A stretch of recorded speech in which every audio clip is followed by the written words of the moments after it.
যেদিন থেকে শান্তিনিকেতনের খোঁজ জেনেছি, ভীষণ ইচ্ছে ছিল একবার কাছ থেকে দেখার। আসলে শান্তিনিকেতনের শান্তি শুধু চোখে দেখার নয়, সে যেন হৃদয় দিয়ে অনুভব করতে হয়। আমি যে বৈচিত্র্যে ঘেরা শহর ঘুরতে ভালোবাসি না তা নয়, কিন্তু মানুষের ভিড়ে মিশে থাকা নামি শহর আর দামি রেস্তোরাঁর চেয়েও সোনাঝুরির বিকেল, আদিবাসী নাচ যেন আমায় অনেক বেশি নেশাগ্রস্ত করে তোলে।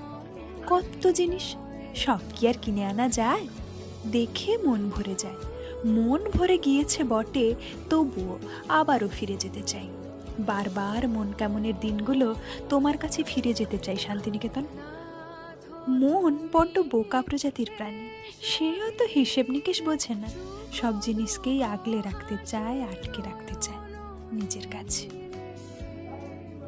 শান্তিনিকেতনের কোনায় কোনায় যেন কারুকার্যে ভরা, যেদিকেই তাকাই এক অদ্ভুত শান্তি। একটু একটু করে শীত নামছে, কুয়াশার চাদর মেখে বসে রয়েছে শান্তিনিকেতন। আমরা যদিও নভেম্বরের শেষে গিয়েছিলাম।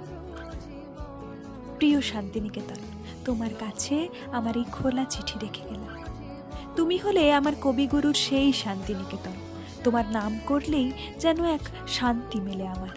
তোমার কোলে মাথা রাখার সেই পরম সৌভাগ্য আমার হয়েছে। তবে তোমার বসন্তের বাসন্তিক সাজ দেখার ইচ্ছে রইল।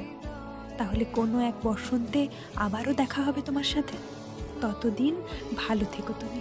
ভালো থাক তোমার সোনাঝুরি, ভালো থাক তোমার কোপাইয়ের জল তরঙ্গ, তোমার শালবন।